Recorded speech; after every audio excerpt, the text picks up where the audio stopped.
So Zuckerberg says that companies need more masculine energy, and I see a lot of leftists completely puzzled by this. I'm starting to like leftists. They're so innocent in their behavior. They're like children reaching out, desperate to learn, desperate to get educated.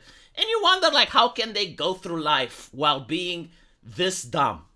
Like, not even knowing the very basic fundamentals of humanity. They don't know what a woman is. They don't know what woke is. They don't know what masculine energy is. So you have to wonder, like, what exactly do they know?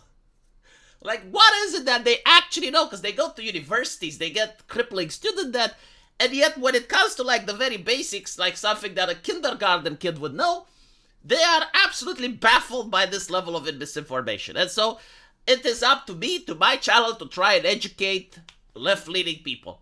Masculine energy. I don't know, like, leftists, have you ever hanged around women before? Like, I'm not saying, having a girlfriend, because that's a different type of energy. I'm talking about going out. And when you went out, you were the only guy at the table, and there were only women. Or if you have a bunch of sisters. Or if you went on a field trip, and there's mostly women, right? Like, it's important that it needs to be mostly women. So not an equal number of guys and women. No, like an environment where it's like majority women. Have you ever done that?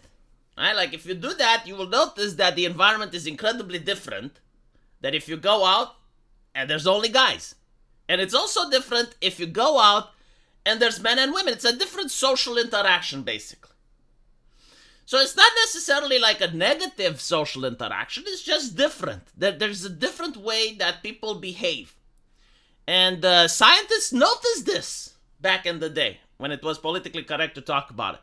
And they wanted to see, it's like, okay, how do men solve problems versus how do women solve problems? And they created this labyrinth. And they got a group of guys to try and find a way through the labyrinth, and a group of women. And they wanted to see how are they going to figure it out. And the way the guys figured it out is that they managed to talk with each other for a little bit, and instantly a hierarchy was born. So you had like a guy that was the leader, and he was making the decisions. It's like, okay, I got a system. We're going to go left constantly. Like at every turn, we're going left until we can't. When we can't go left, we backtrack to the place where we made the last choice, and we're going to go right and then like resume going left, and then we're going to backtrack, right? So like the leader came up with someone came up with the system. He got anointed as the leader, and he was basically leading the people through the labyrinth. And apparently they managed to find the exit pretty fast with this method. Now, the women did it differently. The women, every single time they end up at a crossroads, they would start debating and they would try to reach a consensus. And eventually they got out of the labyrinth as well. Probably there was like less resentment, I guess, than the men, right? Because with the men, like maybe someone else had an idea. He didn't get to become a leader, and maybe he was upset that it didn't happen. And with the women, probably not, because everyone felt validated, right? Like everyone's opinion was being taken into consideration. They were talking with each other. But it took them a lot longer to get out from the labyrinth, right? Like compared to the men, their system still worked. It wasn't as effective. But people felt better at the end, right? And so, again, like there are two different ways of doing it. There's trade-offs, of course. But if you're a company in a cutthroat environment and you're competing with China, you're competing at the world stage, and if you don't put out the best product, then you're going to lose. Well, maybe considering the masculine energy system, maybe it has some value. Because up until now, the feminine energy was not just dominating, but was considered to be the only acceptable system.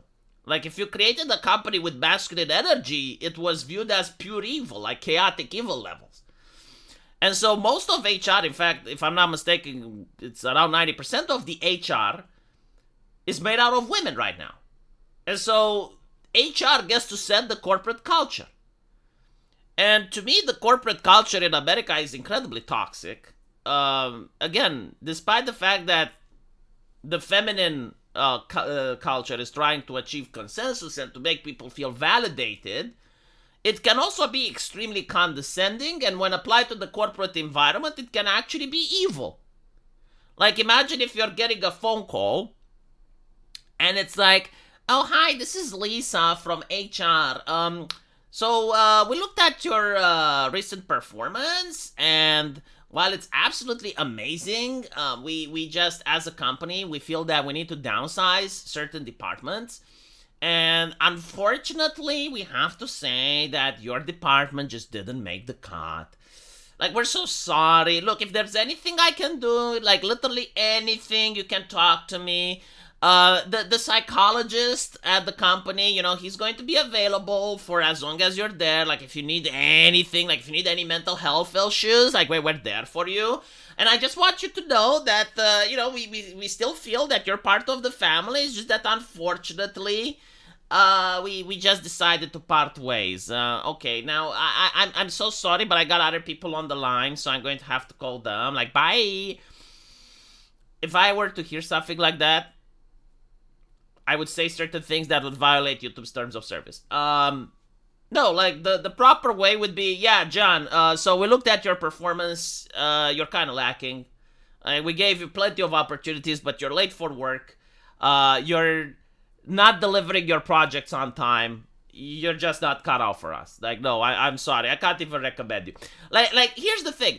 One actually tells you what the issue is, gives you constructive criticism, doesn't treat you like a child, is being honest, and is actually making you feel that you know what the problem is, while the other version is trying to be nice while firing someone. So, like, the paradox of what's happening versus what is being said is infuriating. As I mentioned before, it infantilizes you, it treats you like a child. It's this fake nicety, right? Like to me, like, that would cause more trauma and emotional damage than just being upfront and telling me. It's like, look, you're getting fired because such and such and such. And that's what masculine energy looks like, right? It's a place of competitiveness. It's like, we're not here to make friends. We're not here to play and have fun. No, we're here to work. Like, you're coming at the office. I want you to prove why you need to stay here. Like, every day you need to justify why you belong. You don't belong because you got a job. You belong because you're showing to us.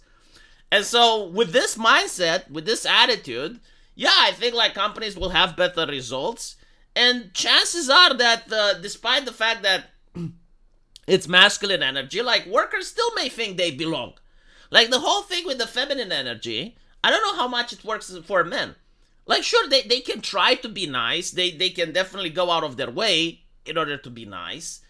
But at the end of the day, again, the action when you're trying to fire someone, when you're letting someone down for a promotion, when you're scolding someone, even if you use the nicest words in the English language, you create this weird paradox where your actions speak louder than words. And it's this dissonance that just baffles the brain of many men. And so, I do think that Zuckerberg is right. I would also add the fact that companies, it's not just about masculine energy. It's also about the fact that a lot of American corporations are infantilizing their workforce. Like, they're treating their workforce like children. They're using like this language like, oh, we're part of the corporate family and other bullshit. And I think like that's even more toxic. That's even more toxic than the feminine energy. And by the way, like, some companies may actually work better with feminine energy. I don't know. But what I do know is that companies that are trying to be hyper competitive, they do need that masculine energy. And especially when you look at things like Facebook that didn't have any type of innovation in the last 5 or 6 years. Like, it's still the same product. There's no new features. There's no new things that would incentivize people to use the platform. Like, right now, the platform is dying. You don't have young people using it. They're using TikTok instead. And what is Facebook doing? Nothing. And so, well, I mean, they're trying to give more free speech now, I guess. But I'm talking about, like, integrated stuff. Like, I don't know, like, it's their decision to figure out.